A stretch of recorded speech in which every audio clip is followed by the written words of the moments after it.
Salam sejahtera saudara yang kekasih di dalam nama Tuhan Yesus Kristus.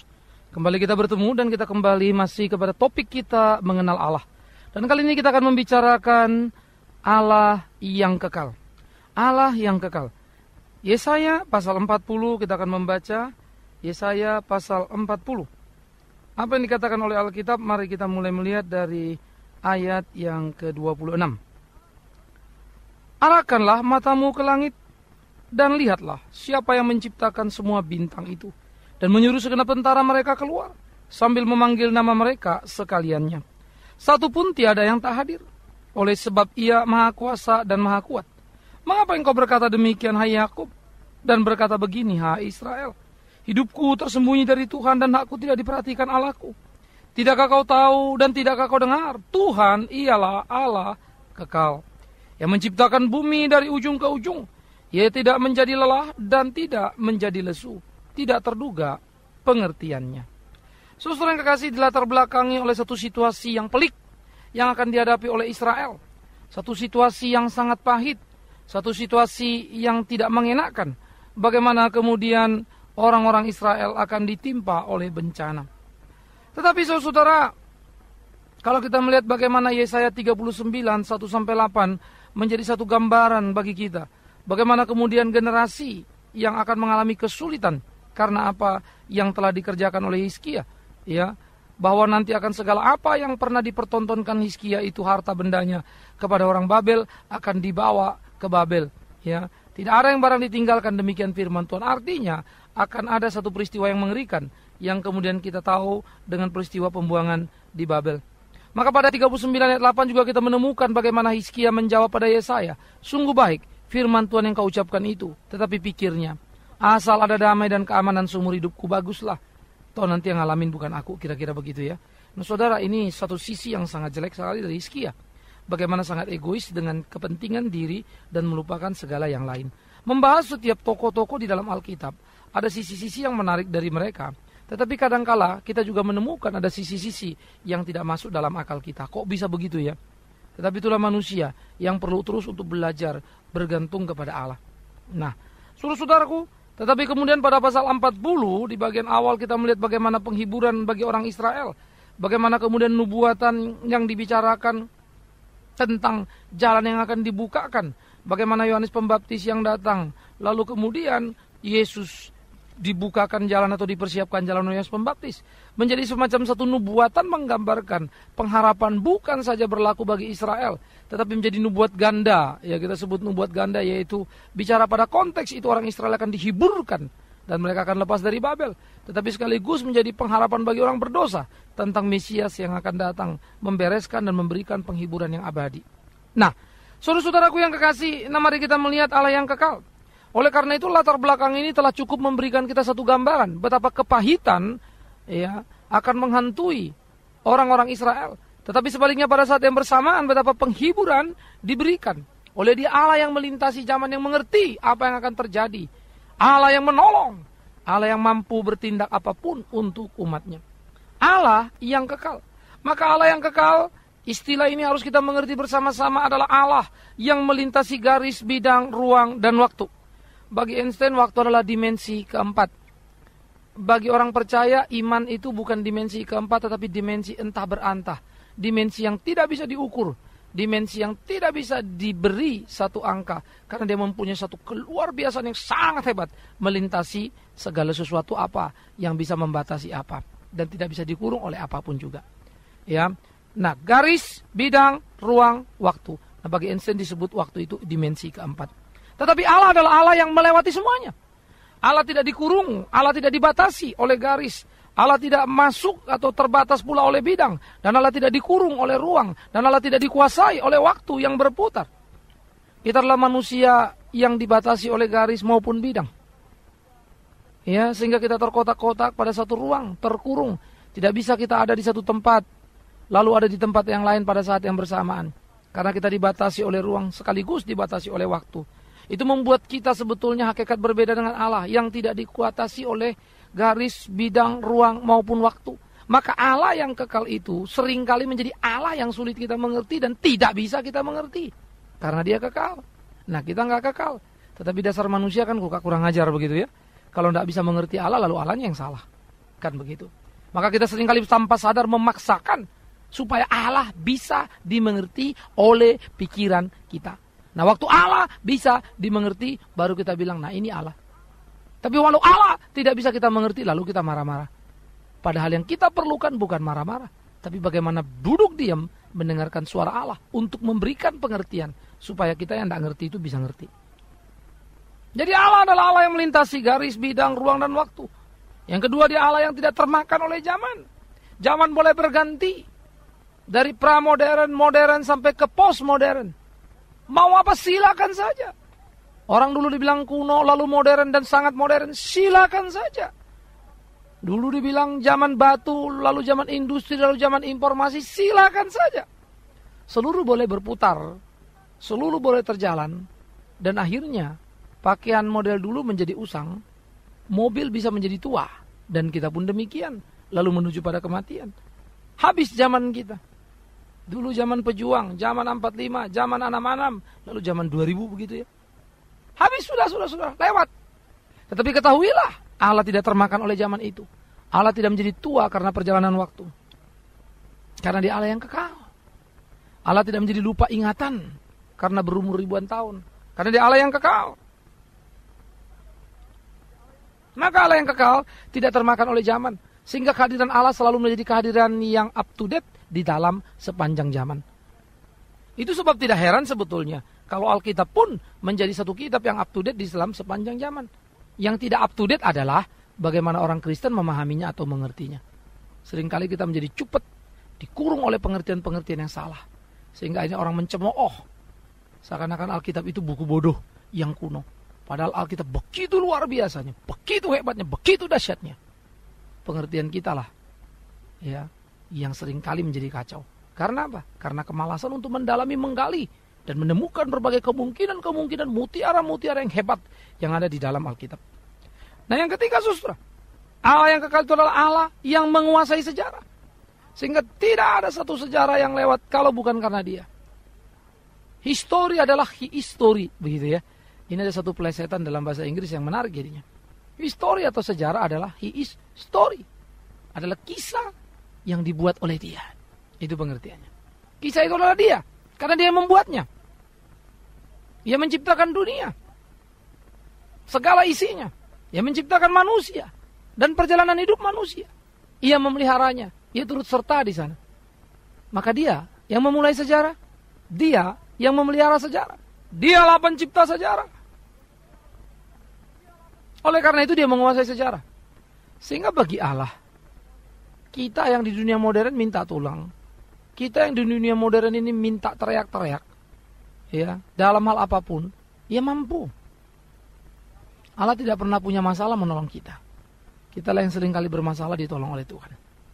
Karena Allah adalah Allah yang menguasai sejarah. Dia tahu semuanya. He knows everything. Wow, menarik. Wow, luar biasa sekali. Karena itu adalah sebuah kesalahan sekaligus sebuah kebodohan. Kalau kita berpikir Allah tidak tahu apa yang kita alami. Lalu kita merasa sendiri di tengah-tengah kehidupan. Allah adalah Allah yang kekal. Ya. Maka Allah yang kekal itulah menjadi pusat pengharapan kehidupan setiap orang percaya. Allah menjadi pusat pengharapan kita. Pusat pengharapan kita bukan dunia ini atau kemajuan iptek yang luar biasa. Tetapi pusat pengharapan kita adalah kehidupan yang Allah berikan. Allah itulah. Karena dia memberi hidup, dia memelihara hidup. Lalu apa yang kita takutkan? Saudara dan saya boleh takut dalam hidup ini. Ya, kalau tidak ada yang menjamin kita. Saudara dan saya boleh takut dalam hidup ini. Kalau tidak ada yang menuntun, membimbing kita. Tetapi Allah yang kekal, pusat pengharapan kehidupan, ada bersama dengan kita. Menuntun, membimbing, mengarahkan kita pada suatu kehidupan yang sesuai dengan kehendaknya. Dan pengharapan kehidupan itu dapat dipertanggungjawabkan. Karena dia kekal. Dia tahu hidup masa lampau, dia tahu hidup masa kini, dia tahu hidup masa depan. Semua ada di tangannya. Karena itu, sebagai pusat pengharapan kehidupan, Allah satu-satunya yang dapat diandalkan. Karena dia, jangan lupa, menjadi Allah yang tidak termakan zaman. Dia Allah yang melintasi sejarah. Anda mau tahu tentang masa depan? Maka Allah adalah pusat pengharapan masa depan. Di tangannya ada masa depan kita. Ia merangkai masa depan yang baik bagi kita.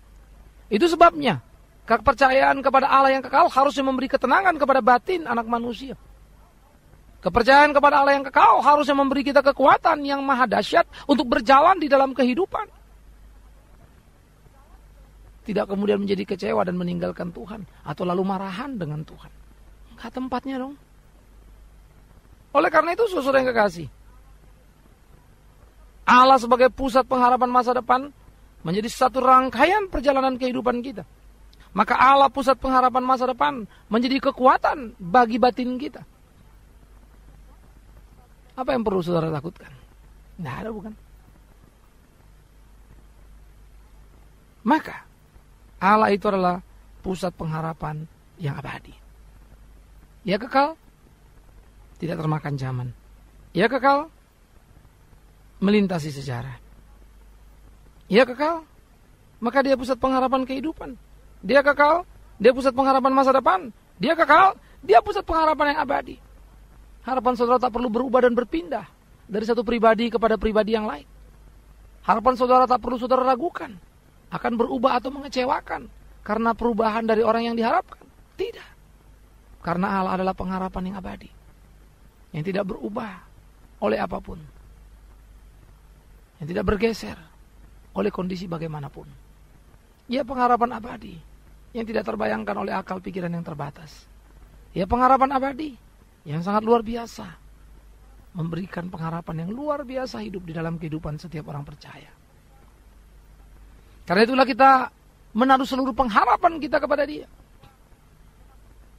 Saudara-saudara, dalam hidup ini seringkali ada banyak kepahitan, kesulitan yang kita alami, sehingga istilah abadi menjadi istilah yang sulit kita mengerti. Mana ada yang abadi di dunia ini? Dan saya pikir itu bukan hal yang salah. Memang dalam dunia ini nggak ada yang abadi. Tetapi ada yang abadi dalam dunia ini, yaitu pengharapan kepada Allah. Pengharapan yang abadi. Nah, artinya saudara yang berharap sih akan tua kan, pasti mati. Sekalipun saudara berharap pada Allah. Tetapi pengharapan itu sendiri satu pengharapan yang abadi. Itu yang menjadi penting. Karena pengharapan itu akan membawa kita kepada kekekalan yang sejati. Jadi, pengharapan yang abadi, kita memang tidak abadi dalam pengertian akan tua dan mati. Kita memang tidak abadi karena berubah. Tetapi pengharapan kepada Dia adalah sebuah pengharapan yang abadi, karena bukan saja pengharapan di sini, tetapi membawa kita kepada keabadian itu sendiri, yaitu kekekalan, bertemu dengan Allah yang kekal yang kita harapkan. Maka seharusnya saudara tidak ada ketakutan dalam hidup orang percaya.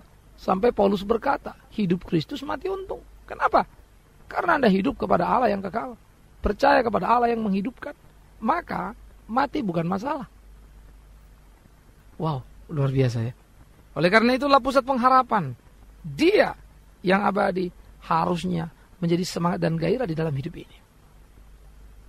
Orang percaya harus terus belajar menemukan kesejatian di dalam pergumulan dan kesulitan. Orang percaya harus kuat dan tangguh, sehingga mereka kuat. Mereka boleh menaruh pengharapan di dalam kesejatian kepada Allah yang kekal. Yang berikut saudara, Allah yang kekal. Karena itu, manusia seharusnya takluk dan menaklukkan diri kepada Allah. Nah, saudara dan saya sementara hidup ditelan oleh ruang, dimakan oleh waktu. Masa kanak-kanak berubah menjadi remaja, remaja menjadi dewasa, dewasa lanjut usia, tua namanya. Kalau sudah tua kita tidak berdaya. Maut sedang menunggu kita. Tetapi Allah yang kita percaya adalah Allah yang kekal. Ia tidak termakan oleh waktu, ia tidak berputar seturut ketuaan usia kita. Ia tetap di singgasananya, di dalam kekekalannya. Ia merancang karya yang luar biasa bagi anak manusia. Oleh karena itu, saudaraku yang kekasih, percaya kepada Allah adalah tindakan yang sangat bertanggung jawab. Percaya kepada Allah, itulah yang paling penting dalam karya hidup anak manusia. Percaya kepada Allah dengan takluk dan menaklukkan diri kepada Dia akan memberikan gairah yang menghidupkan orang-orang percaya itu sendiri. Dan itu menjadi kekuatan yang real di tengah-tengah kehidupannya. Karena Allah adalah yang kekal, maka sudah seharusnya lah Kita menggantungkan seluruh kehidupan kita kepada Dia. Berjalan dalam kepastian, melewati ketidakpastian. Berjalan menuju kepada kepastian, melewati ketidakpastian. Sekali lagi, karena Allah itu kekal, Ia seharusnya menjadi pusat pengharapan kita untuk menyongsong masa depan dan kehidupan kita di sini dan nanti, hidup dan mati. Sehingga dari ketidakpastian, kita berjalan di dalam kepastian. Berjalan dalam ketidakpastian, kita menuju kepada kepastian. Maka kita menjadi pasti di tengah-tengah ketidakpastian. Maksudnya apa? Dunia memang penuh ketidakpastian. Kita mulai dari ketidakpastian, berjalan dalam ketidakpastian, berakhir di ketidakpastian. Tetapi Kristus Tuhan yang datang, Allah yang mengubah seluruh kehidupan manusia, memberi harap yang sangat kuat. Sehingga manusia bergantung kuat kepada Dia, berjalan di dalam Dia. Dan kemudian manusia mempunyai pengharapan yang solid bersama dengan Dia. Nah, disitulah manusia dari ketidakpastian dimulai menuju kepada kepastian, berjalan dalam kepastian. Berjalan dalam ketidakpastian, berakhir kepada kepastian. Saudara mungkin agak sulit mengerti, tetapi satu kata saja ingin saya katakan. Tuhan mengubah ketidakpastian menjadi kepastian. Tetapi ketidakpastian selalu nyata dalam hidup manusia, tetapi tidak lagi menguasai orang yang percaya. Itulah percaya kepada Allah yang kekal. Oleh karena itu, saudara, pengharapan yang solid harus mengkristal di dalam hidup kita sebagai orang-orang percaya. Bahwa Allah yang kekal, Allah yang tidak pernah meninggalkan kita. Allah yang tidak pernah berubah, yang tidak termakan oleh ruang dan waktu, tidak termakan oleh zaman. Maka Allah dikatakan selalu menjadi Allah yang menuntun membimbing kehidupan umat dan orang percaya. Itu sebab Tuhan berkata, tidakkah kau tahu dan tidakkah kau dengar, Tuhan ialah Allah yang kekal, yang menciptakan bumi dari ujung ke ujung. Ia tidak menjadi lelah dan tidak menjadi lesu, tidak terduga pengertiannya. Kenapa dia tidak lelah? Kenapa dia tidak lesu? Karena dia kekal. Kenapa tidak terduga pengertiannya? Karena dia kekal. Karena itu, kenapa kau harus berkata begini, lalu berkata pula begitu? Seakan-akan hidup kita tidak terpelihara dan tidak dipelihara oleh Allah. Padahal dia menuntun membimbing kita. Dia Allah yang kekal. Karena itu kalau hari ini saudara ada dalam kekecewaan, kepahitan, kepedihan, lalu saudara seakan-akan merasa Allah tidak adil, lalu saudara mulai menggugat, ya Tuhan, kenapa begini dan kenapa begitu? Tarik kalimatmu, jangan buang waktumu. Ia kekal, Ia tahu apa yang kau alami. Tetapi bertanyalah kepada Tuhan, mengapa aku tak mengerti? Ya Tuhan, berikan aku pengertian itu, sehingga aku sungguh-sungguh boleh menaruh harapku kepadamu untuk hidup seperti apa yang kau mau. Bukankah pemahaman seperti itu menjadi sangat indah, membawa kepada kita pemahaman yang utuh tentang Allah yang kekal. Kalau memang Allahmu kekal, mengapa kau tak bersandar padanya? Kalau memang Allahmu kekal, mengapa engkau berpikirkan yang lain dan meragukan Dia? Berarti ada yang salah, bukan? Oleh karena itu, saudara, di tengah-tengah persoalan pergumulan yang saudara hadapi, jangan pernah menyerah. Karena Allah ada bersama dengan kita, menuntun, membimbing kita. Jangan pernah berkata, kenapa begini, kenapa begitu. Tapi mulailah belajar untuk berkata, ajari aku ini, ajari aku itu ya Tuhanku. Supaya aku mungkin mengerti kekekalanmu yang melampaui akal dan pikiranku. Supaya aku semakin kuat dalam harapku melintasi dunia yang penuh ketidakpastian. Sehingga aku bisa berjalan dari ketidakpastian kepada kepastian. Menerobos dari kesementaraan, memasuki dimensi abadi, kekekalanmu. Maka saudara, berbagailah setiap orang yang percaya kepada Dia, yang menaruh harapnya kepada Dia, karena mereka akan dikuatkan, dimenangkan di dalam kehidupannya. Berbahagialah mereka yang beriman teguh kepada Allah yang kekal, karena mereka memiliki sifat kekal di dalam kehidupannya. Tak ada artinya persoalanmu dan persoalanku, seberapapun beratnya, kalau engkau mengenal Dia. Tak ada artinya apapun yang kau hadapi, seberat apapun itu, Kalau sungguh kita muridnya, anak-anaknya, dan dia hidup di dalam hidup kita, maka kekekalannya akan menolong kita mendapatkan pengharapan yang pasti. Tapi memang sulit rasanya untuk menjalani berbagai kesulitan, melewati berbagai permasalahan. Kalau kita coba selesaikan dengan kesendirian, seberapa banyak pun hartamu, kuat, tenagamu, hebat, koneksimu, maka itu bukan apa-apa jika tidak bersama dengan Dia, Allah yang kekal. Karena itu jangan bodoh mengurung diri dalam kepongahan sendiri, tapi biar kita belajar menggantungkan diri kepada Allah yang abadi, yang kekal, Tuhan kita. Amin. Kita berdoa. Kami bersyukur, kami berterima kasih ya Tuhan untuk apa yang bisa kami pikirkan, firman hidup. Tolonglah supaya di dalam kelemahan kekurangan kami sebagai anak manusia, jangan kami pongah berbangga diri dan coba memainkan peran sendiri. Tetapi biarlah Tuhan menolong kami memasuki dan belajar merendahkan diri, memiliki kerendahan hati, sehingga menggantungkan diri sepenuhnya kepada Engkau, Allah yang ilahi. Tuhan tolong kami, mampukan kami, di dalam nama Yesus Kristus Tuhan. Amin.